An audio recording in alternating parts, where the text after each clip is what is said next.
La Marseillaise clôt son discours et Marion Maréchal Le Pen n'a pas une fois abordé le thème de l'éducation.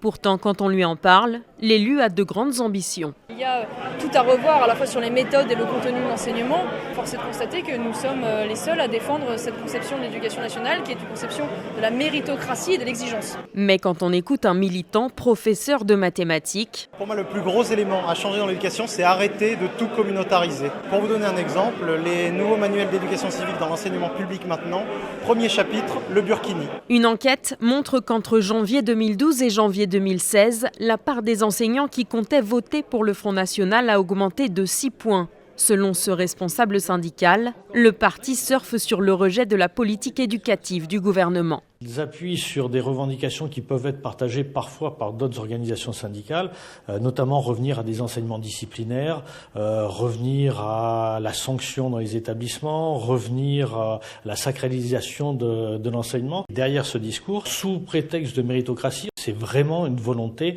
de classer les élèves en fonction de leur origine sociale, parce qu'on sait que les élèves qui ont le plus de difficultés sont des élèves qui sont issus des milieux sociaux les plus défavorisés. Au menu de sa convention sur l'éducation, Marine Le Pen a placé aux côtés du mérite l'égalité des chances, mais aussi l'autorité, la sécurité et la laïcité, en attendant son programme.